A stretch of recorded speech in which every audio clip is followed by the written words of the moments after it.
Jim Morrison y Grace Slick, dos figuras icónicas de la cultura rock de los años 60, compartieron una compleja relación que iba mucho más allá de sus personajes públicos. Mientras Morrison cautivaba al público con su carismática presencia escénica y sus poéticas letras, su compañera Grace Slick, icono del rock, fue testigo de una faceta diferente del Rey Lagarto. Nacido el 8 de diciembre de 1943 y fallecido misteriosamente el 3 de julio de 1971, Morrison se unió al infame club de los 27 de músicos fallecidos a esa temprana edad. A pesar de su ingreso póstumo en el Salón de la Fama del Rock and Roll en 1993, la causa de la muerte de Jim Morrison sigue rodeada de especulaciones. No se realizó ninguna autopsia, lo que dio lugar a diversas teorías sobre lo que realmente ocurrió en París. A través de las entrevistas que Grace Slick ha concedido a lo largo de los años, ha surgido un retrato más matizado de Morrison, un hombre que a menudo se sentía desconectado de su imagen pública. Alguien que confiaba a Slick que estaba esencialmente interpretando a un personaje. De hecho, Morrison expresó en una ocasión a Slick sus dudas acerca de llegar a los 30 años, como si de algún modo fuera consciente de su inminente destino. Grace Slick ya tiene 85 años. Y por fin cuenta la verdad sobre Jim Morrison. Los secretos que ha guardado durante décadas son estremecedores, y muestran un lado de Morrison que pocos se atrevían a revelar. ¿Era un genio? ¿Un alma torturada? ¿O algo aún más oscuro? Comenta, 1. Si crees que Jim Morrison fue un artista incomprendido. O, 0. Si crees que fue su peor enemigo. Prepárate, porque Grace no se contiene. Cuando Grace Slick conoció a Jim Morrison, el año 1965 marcó el comienzo de dos viajes musicales que cambiarían para siempre la contracultura estadounidense. Grace Slick formó The Great Society y Jim Morrison fundó The Doors, aunque sus caminos corrían paralelos en la vibrante escena del rock. Su primer encuentro notable no se produciría hasta 1967. La década de 1960 fue un testimonio del espíritu vivir rápido, morir joven que definió a una generación. Esta época fue testigo de una explosión sin precedentes de expresión artística, impulsada por la contracultura hippie y la creciente popularidad de sustancias que alteraban la mente, como el LSD. El ambiente rebosaba rebeldía, creatividad y experimentación desenfrenada.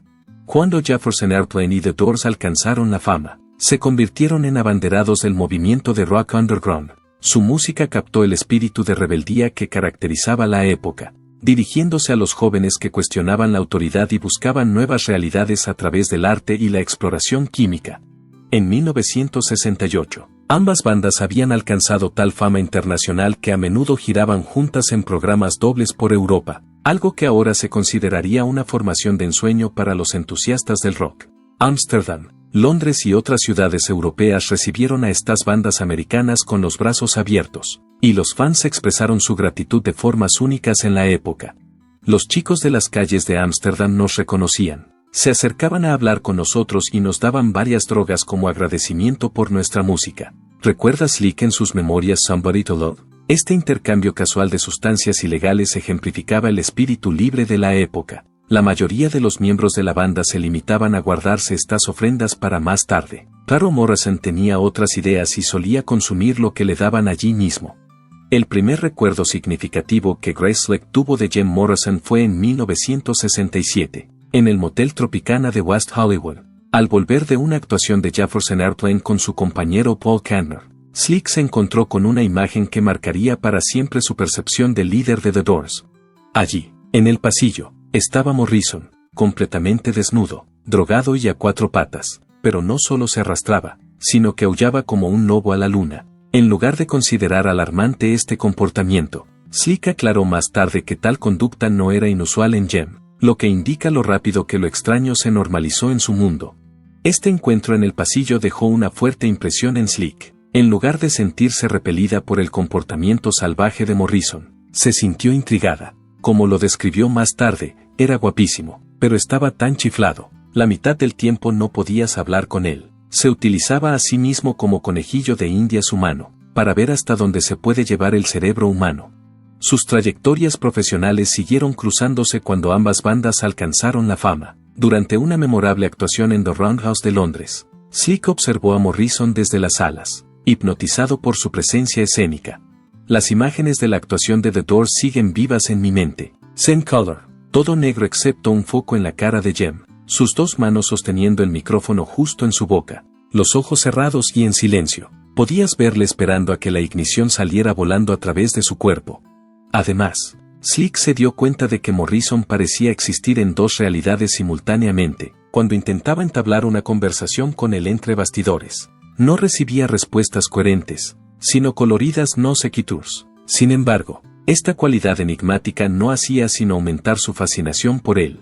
Siempre me fascinó la forma en que parecía ir de un lado al otro de su cerebro, ignorando todas las sinapsis intermedias. Observó. Era como su letra. Break on through to the other side. Además, Slick no se privó de reconocer el atractivo físico de Morrison, describiéndolo como hermoso y comparándolo con un Johnny Depp rabioso, perfectamente formado y poseído por la abstracción.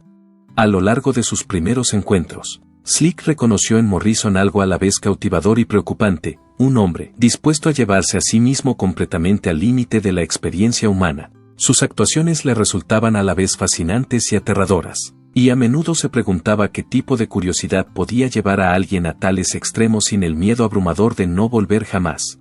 El temprano vínculo entre Grace Slick y Jim Morrison. En 1968. Las dos leyendas del rock habían dejado de ser meros conocidos para formar una conexión única que mezclaba la admiración artística con la intriga personal. Mientras sus respectivas bandas giraban juntas por Europa, la relación Grace Slick-Jim Morrison evolucionó hasta convertirse en algo más profundo que una amistad casual. Ambos artistas fueron figuras destacadas del movimiento contracultural, igualmente comprometidos con la superación de los límites a través de su arte. Grace Slick y Jim Morrison compartían un instintivo sentido de la rebelión que se manifestaba en sus actuaciones y letras. Además, sentían un aprecio mutuo por la expresión poética que trascendía la música rock convencional. Jim estaba dispuesto a llegar al límite de la experiencia humana, observó Slick. Sus actuaciones me parecían fascinantes y aterradoras a la vez. Intenté imaginar qué tipo de curiosidad podía llevar a alguien a esos extremos, sin el miedo abrumador de quizá, nunca volveré. Su conexión artística cristalizó durante una gira europea en la que Jefferson Airplane y The Doors actuaron en el mismo cartel. En un concierto especialmente memorable, Morrison se unió espontáneamente a Slick en el escenario para hacer un dúo improvisado. Tras esta actuación, se abrazaron en el escenario, una muestra pública de su creciente afinidad. En consecuencia, sus experiencias compartidas durante las giras crearon un vínculo basado en la comprensión mutua de las cargas de la fama. Slick reconoció en Morrison un alma gemela, alguien igualmente incómodo con las limitaciones de la sociedad convencional. A diferencia de muchos que solo veían al bello dios del rock, ella percibía al complejo ser humano que se escondía bajo la personalidad del rey lagarto. Lejos de los fans, Slick y Morrison mantuvieron conversaciones que revelaron al hombre que había detrás del mito. Podías hablar con él, pero no era una conversación, explicó Slick. Le decías algo sobre amplificadores y te contestaba algo sobre los colores que le salen a un coche si no le pones imprimación. Y tú decías, ¿cómo demonios se le ha ocurrido eso?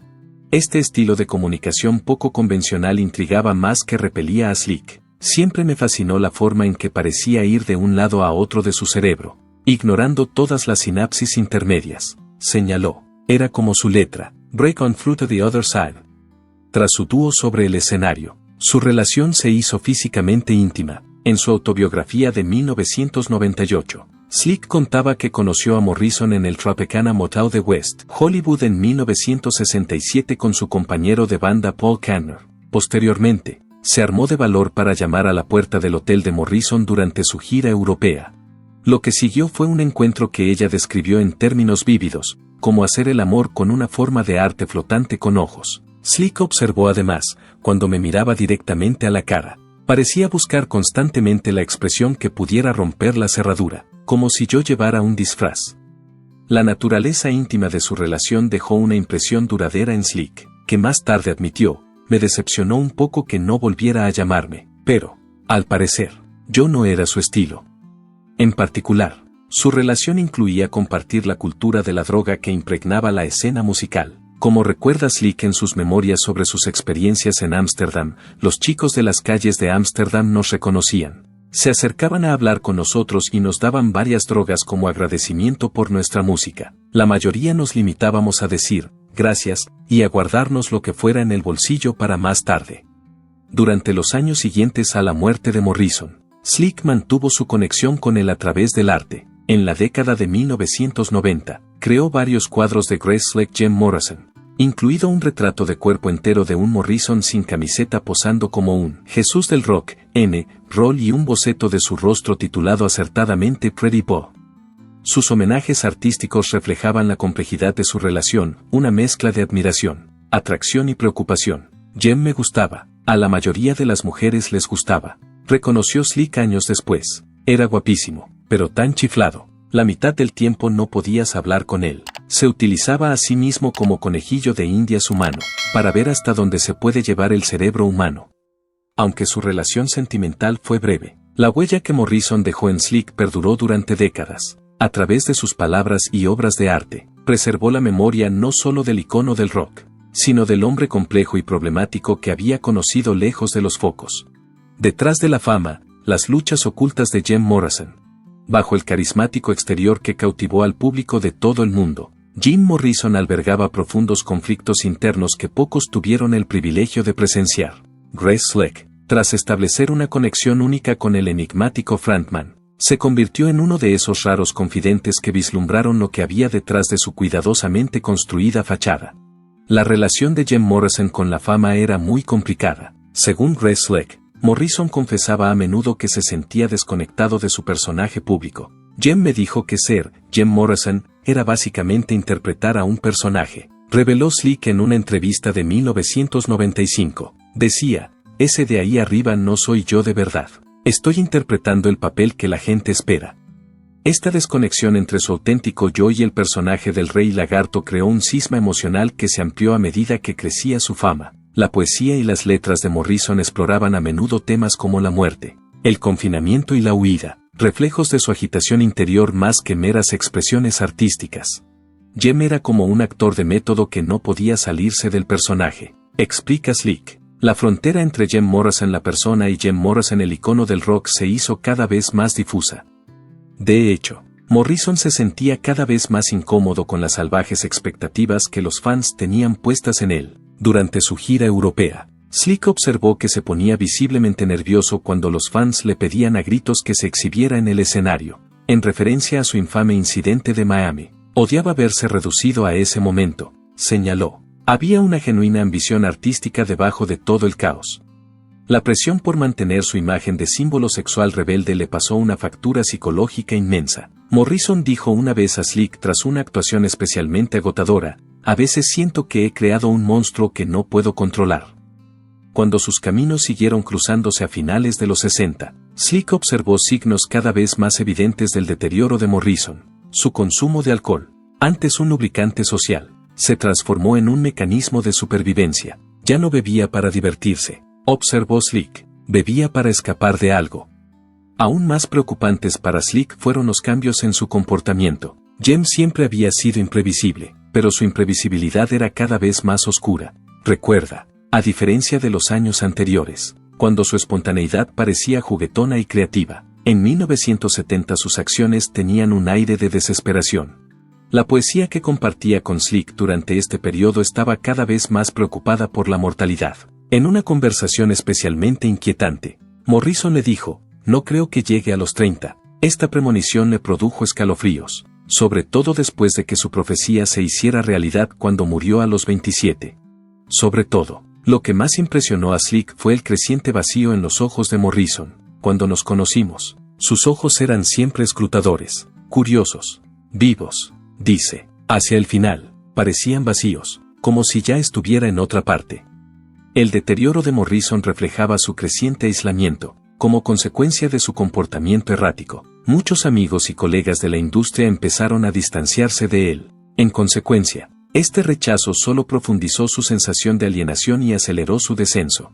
Lo que hizo tan desgarrador ver el declive de Jim, reflexionó Slick años más tarde, fue saber lo brillante que era realmente por debajo de todo ese dolor. Estaba luchando contra demonios que la mayoría de nosotros ni siquiera podíamos imaginar. Por esta razón, Slick creía que la huida de Morrison a París en 1971 no se trataba simplemente de un rejuvenecimiento artístico, sino que representaba un intento desesperado de deshacerse del personaje del Rey Lagarto que se había convertido tanto en su identidad como en su prisión. Por desgracia, Este cambio geográfico llegó demasiado tarde para salvarle de sí mismo. Momentos privados de Grace Slick con Jim Morrison. En el turbulento panorama de la cultura rock de los años 60, pocas relaciones generaron tanta intriga como la conexión privada entre el potente vocalista de Jefferson Airplane y el enigmático líder de The Doors. A lo largo de sus intermitentes encuentros entre 1967 y 1971, Grace Slick fue testigo de facetas de Jim Morrison que permanecían ocultas a su adorado público. Lejos de los gritos del público y los flashes de las cámaras, Morrison solía buscar a Slick para mantener conversaciones que se prolongaban hasta altas horas de la madrugada. En habitaciones de hotel de Europa y América, estos dos iconos del rock compartían botellas de whisky e intercambiaban pensamientos que iban mucho más allá de la música. Después de los conciertos, Jim aparecía a veces en mi puerta, recordaba Slick en una entrevista de 1991, no para intimar físicamente, aunque eso ocurría de vez en cuando, sino porque necesitaba a alguien que entendiera la extraña realidad en la que vivíamos. Estas sesiones nocturnas revelaron la creciente desilusión de Morrison con la fama. La fama es el estado más antinatural para un ser humano, le dijo una vez a Slick. Todo el mundo mirando, todo el mundo queriendo algo, es vampirismo espiritual. A lo largo de su gira europea, Morrison expresó cada vez más su frustración por estar atrapado en el personaje del Rey Lagarto. He creado un personaje del que no puedo escapar, confesó a Slick. El público no quiere a Jim Morrison como persona, quiere al chamán salvaje que se ha imaginado. Slick comprendía esta dualidad mejor que la mayoría, ya que ella también luchaba por conciliar su auténtico yo con su personaje escénico. Sin embargo, notó algo más preocupante en Morrison, un creciente fatalismo que impregnaba sus conversaciones. Jim hablaba de la muerte con una inquietante familiaridad, reveló Slick más tarde, no de forma teatral, como en sus letras, sino con naturalidad, como si hablara del tiempo que hará mañana. Entre cigarrillos compartidos y lecturas de poesía, Morrison fue revelando el tormento psicológico que alimentaba tanto su creatividad como su autodestrucción. Más allá del mero exceso de estrella del rock, luchaba contra miedos profundamente arraigados que rara vez compartía con los demás. Jim me contaba pesadillas recurrentes en las que se veía a sí mismo como un anciano, olvidado y artísticamente irrelevante, explica Slick. Temía a la mediocridad más que a la muerte.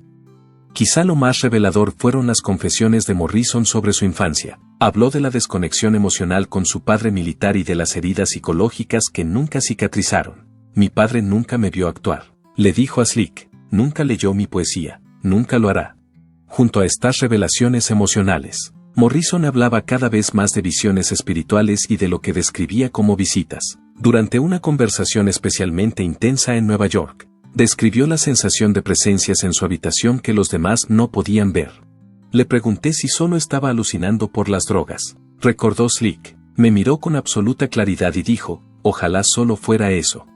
Slick llegó a comprender que su abuso de sustancias no era meramente recreativo, sino que servía como automedicación contra estos trastornos psicológicos. A veces bebo hasta que ya no puedo oírlos, admitió Morrison en un momento de vulnerabilidad.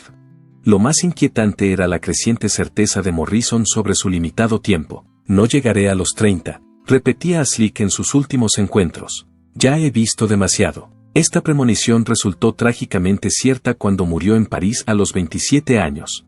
Su última conversación tuvo lugar por teléfono pocas semanas antes de su muerte. Morrison llamó a Slick desde París, con una lucidez inusual. Habló de escribir poesía, de sentirse alejado del circo. Recuerda Slick. Por un momento, pensé que había encontrado la paz. Semanas más tarde, se enteraría de su muerte, una pérdida que, a pesar de su trágica previsibilidad, la dejó conmocionada. Estos momentos de intimidad con Morrison siguen siendo uno de sus recuerdos más preciados e inquietantes, y le permiten vislumbrar la frágil humanidad que se esconde tras la mitología del rock. El lado más oscuro de Jim Morrison al descubierto. En los oscuros rincones de la historia del rock and roll, los encuentros sobrenaturales de Jim Morrison siguen siendo uno de los aspectos más misteriosos de su problemática vida. A través de los recuerdos de Grace Slick, estas experiencias esotéricas salen ahora a la luz tras décadas de especulación, revelando a un hombre atormentado no solo por la fama, sino por fuerzas más allá de la comprensión ordinaria.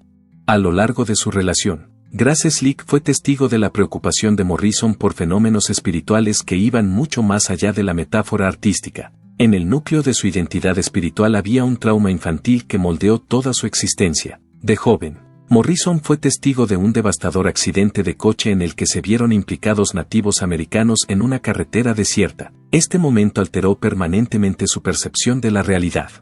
Indios esparcidos en la carretera del amanecer sangrando. Fantasmas se agolpan en la frágil mente de cáscara de huevo del joven niño, escribió Morrison más tarde en Peace Frog, inmortalizando esta experiencia formativa. Sin embargo, a Sleck le reveló algo aún más profundo, su inquebrantable creencia de que el alma de un indio muerto entraba en su cuerpo y permanecía con él hasta el final de su vida.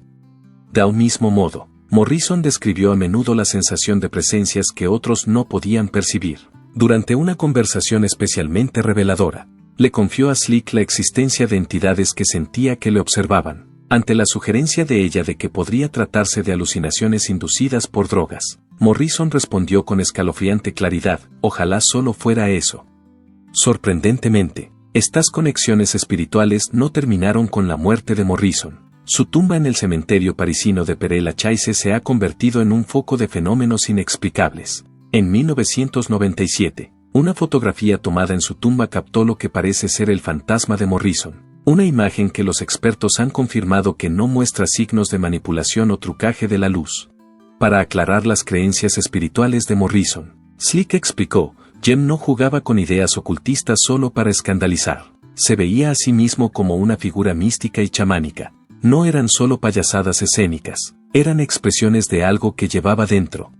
Quizá lo más escalofriante de las revelaciones de Grace Sleck fue la persistente premonición de Morrison sobre su propia muerte prematura. No creo que llegue a los 30, le decía en repetidas ocasiones durante sus conversaciones nocturnas. A partir de ahí, su fascinación por la muerte adquiere una dimensión más profunda, menos teatral y más genuina conciencia existencial.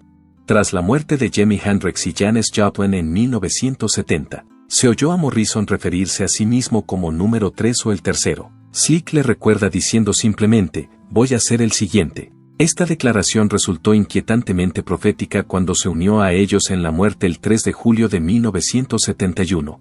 A la luz de su perspectiva fatalista, muchas de las reflexiones poéticas de Morrison sobre la mortalidad parecen ahora menos una exploración artística y más una preparación. La gente teme a la muerte incluso más de lo que teme al dolor. Observó en una ocasión: es extraño que teman a la muerte. La vida duele más que la muerte. En el momento de la muerte, el dolor se acaba.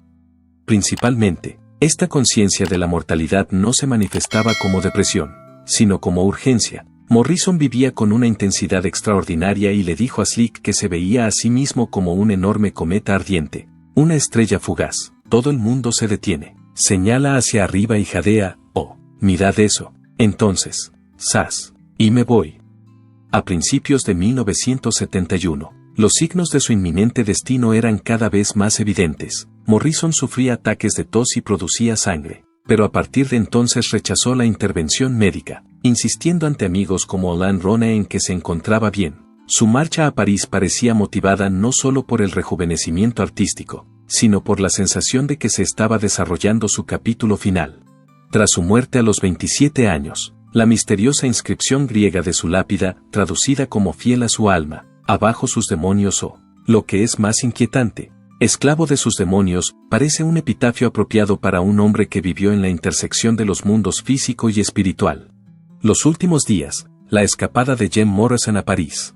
En marzo de 1971, la partida de Jim Morrison hacia París marcó el capítulo final de la turbulenta saga de su vida de estrella del rock. El poeta barbudo y cada vez más solitario que embarcó en aquel vuelo transatlántico se parecía muy poco al icono vestido de cuero que antaño había electrizado al público de toda América. A principios de 1971, las razones de Morrison para abandonar Estados Unidos se habían multiplicado más allá de la mera inquietud artística. Los problemas legales se habían vuelto abrumadores, con los cargos pendientes de su infame incidente de Miami aún sin resolver. El otrora magnético artista se enfrentaba a la posibilidad de ir a la cárcel, y la perspectiva del encarcelamiento pesaba mucho en su mente atormentada. Además de sus problemas legales, Morrison buscaba escapar de la asfixiante celebridad que había pasado de ser una bendición a una maldición. En conversaciones con amigos y compañeros de banda, expresó su creciente desilusión con la cultura de la fama estadounidense. París representaba un santuario donde, Como le dijo al teclista de los Doors Ray Manzarek, puedo respirar de nuevo y ser un artista sin paparazzi documentando cada uno de mis movimientos. Al llegar a París, Morrison se sumergió en el ambiente intelectual de la ciudad, visitando las tumbas de héroes literarios como Oscar Wilde y explorando los barrios que antaño frecuentaban los escritores expatriados. Al principio, el cambio le pareció beneficioso, sus amigos le veían más sano y en paz. Unas semanas antes de su muerte, Grace Slick recibió una inesperada llamada de Morrison desde París. Su voz sonaba diferente, recordó años después, menos nublada, más presente, como si se hubiera quitado un peso invisible de encima. En este último intercambio, Morrison habló con entusiasmo sobre su poesía y sus nuevos escritos. Sin embargo, bajo su aparente claridad, Slick detectó una extraña finalidad, como si se estuviera despidiendo sin decir realmente las palabras. Morrison compartió con Slick su rutina diaria en París, visitar cafés, escribir en cuadernos y pasear por las calles de la ciudad. Mencionó que se sentía más anónimo y, por tanto, más auténtico, escapando por fin del personaje del rey lagarto que le había consumido. Por un breve momento, dijo Slick más tarde, creí que podría haber encontrado el camino de vuelta desde el borde. En última instancia, este momento de esperanza resultó efímero. El 3 de julio de 1971, Jim Morrison fue encontrado muerto en la bañera de su apartamento de París. Un trágico final que, a pesar de parecer inevitable, conmocionó al mundo de la música. La muerte de Jim Morrison y sus secuelas. El misterio que rodea al 3 de julio de 1971 sigue cautivando a historiadores y aficionados al rock por igual. Aquella fatídica mañana de verano en París alteró para siempre la historia de la música cuando Jim Morrison fue descubierto sin vida en una bañera a la edad de 27. La causa oficial de la muerte de Jim Morrison fue una insuficiencia cardíaca, pero aún hoy siguen sin responderse preguntas cruciales. No se realizó autopsia, una decisión desconcertante que alimentó décadas de especulaciones. La legislación francesa de la época no exigía la realización de una autopsia a menos que se sospechara la existencia de un delito, y las autoridades descartaron rápidamente la participación de un criminal. Es innegable que la salud de Morrison se había deteriorado considerablemente en los meses anteriores a su muerte. Los amigos que le vieron en París observaron su tos persistente, su aumento de peso y su consumo continuado de alcohol, a pesar de que inicialmente parecía estar mejor al llegar a Francia. Pamela Curson, novia de Morrison desde hacía mucho tiempo, descubrió su cadáver en la bañera de su apartamento. En un principio dijo a los investigadores que Morrison se había sentido mal la noche anterior, quejándose de dolores en el pecho antes de decidir darse un baño. Por desgracia, la cronología exacta de los hechos sigue siendo controvertida. A diferencia de la explicación de la insuficiencia cardíaca, a lo largo de las décadas persistieron teorías alternativas, desde la sobredosis accidental hasta el consumo deliberado de heroína. Algunos allegados, entre ellos el ex-manager de los Doors Danny Sugarman, llegaron a creer que Morrison consumió heroína accidentalmente, confundiéndola con cocaína. Cuando Grace Slick recibió la noticia de la muerte de Morrison, experimentó una compleja oleada de emociones. Sorprendentemente, a pesar de sus repetidas premoniciones de que moriría joven, la noticia la golpeó con profunda tristeza. Sentí como si alguien me hubiera dado un puñetazo en el estómago, recordó Slick más tarde en una entrevista. Sin embargo, una parte de mí no se escandalizó. Jim llevaba años prediciendo este desenlace. Por ello, Slick procesó su dolor a través de la expresión artística, creando varios cuadros de Grace Slick Jim Morrison en los años siguientes. Su retrato de cuerpo entero de Morrison sin camiseta, con una pose que recuerda a la de un Jesús del rock and roll, se convirtió en su homenaje más conocido a su relación con Grace Slick Jim Morrison. Slick sostenía que la muerte de Morrison no solo representaba una pérdida personal, sino el fin de una era. Cuando Jim murió, también murió algo fundamental de los años 60, reflexionó. Esa sensación salvaje e ilimitada de posibilidad pareció desvanecerse con él. A lo largo de los años que siguieron a su fallecimiento, Slick siguió siendo una de las voces más sinceras a la hora de hablar del hombre detrás del mito, humanizando constantemente al icono en sus entrevistas. Reflexiones de Grace Slick sobre el legado de Jim Morrison.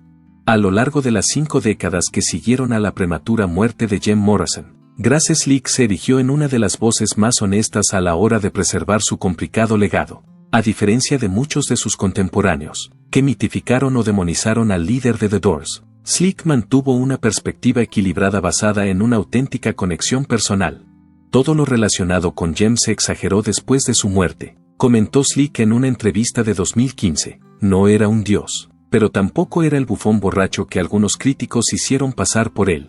En el centro de sus reflexiones se encuentra la determinación de humanizar a Morrison más allá de las caricaturas simplistas.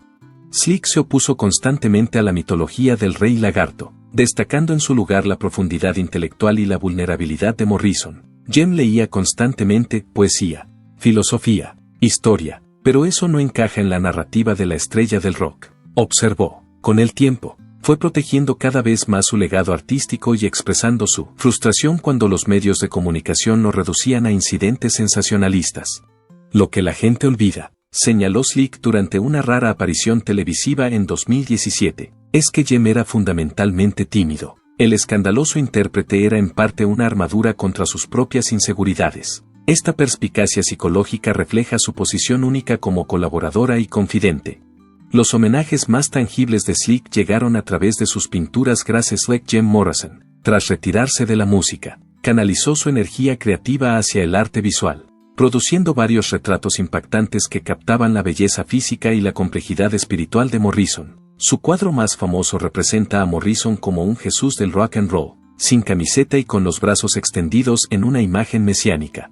Más allá de los homenajes artísticos, Slick honra a Morrison con una honestidad inquebrantable sobre su relación gracias a Jem Morrison. A diferencia de otros que afirmaron conocerlo íntimamente tras su muerte, ella ni embellece su conexión ni le resta importancia. No éramos almas gemelas ni enemigos, solo dos personas complicadas que reconocieron algo en el otro, explica. Principalmente, Slick preserva la memoria de Morrison reconociendo tanto su brillantez como su quebranto con la misma franqueza. Jem era un genio que no pudo encontrar la paz con ese genio. Reflexiona, su mayor tragedia no fue morir joven, sino vivir atormentado por unos dones que no podía controlar del todo. La intrincada relación entre Grace Slick y Jem Morrison es sin duda una de las ventanas más reveladoras de la historia del rock al alma de un icono. A diferencia de muchos de los que conocieron al Rey Lagarto, Slick fue testigo tanto del carismático intérprete como del atribulado ser humano que se escondía tras los pantalones de cuero y las poéticas declaraciones. En consecuencia, sus recuerdos ofrecen algo mucho más valioso que las historias sensacionalistas, ofrecen auténticos destellos de la humanidad de Morrison. Aunque han pasado décadas desde la muerte de Morrison, la inquebrantable honestidad de Slick sigue abriéndose paso a través de la mitología que ha envuelto su legado. Ni lo santifica ni lo condena, sino que dibuja el retrato de un hombre bendecido con dones extraordinarios y acosado por demonios que pocos podrían comprender. Por encima de todo, lo que emerge de sus testimonios es la imagen de alguien que busca desesperadamente un sentido mientras lucha contra la misma fama que validó su existencia. La relación entre Grace Slick y Jem Morrison, breve pero profunda, nos recuerda que incluso las figuras legendarias albergan vulnerabilidades bajo su imagen pública. Aunque innumerables libros y documentales han intentado descifrar el enigmático carácter de Morrison, los relatos de primera mano de Slick quizás sean los que más se acercan a captar su esencia, bello pero roto, brillante pero autodestructivo, profético pero perdido. Quizá la mayor tragedia de Morrison no fuera su muerte prematura, sino su incapacidad para conciliar la brecha entre su auténtico yo y el personaje que se sentía obligado a interpretar. A pesar de este tormento, sus contribuciones artísticas transformaron la música rock para siempre. Por lo tanto, la preservación por parte de Grace Slick de ambos aspectos de Jem Morrison, el genio y el luchador, honra su memoria de un modo que ningún monumento o mito podría hacer jamás. Esta es la pregunta que quiero hacerte: si pudieras decir una última frase al mundo, ¿cuál sería? Compártela en los comentarios, tus palabras podrían inspirar a alguien hoy. Y si te has sentido conmovido por el mensaje final del Papa Francisco, por favor, dale al like a este video, suscríbete para ver más historias que tocan el corazón, y enciende la campana para no perderte nunca un momento de verdadera inspiración. Gracias por vernos y recuerda siempre, la bondad deja un legado que la muerte nunca puede borrar.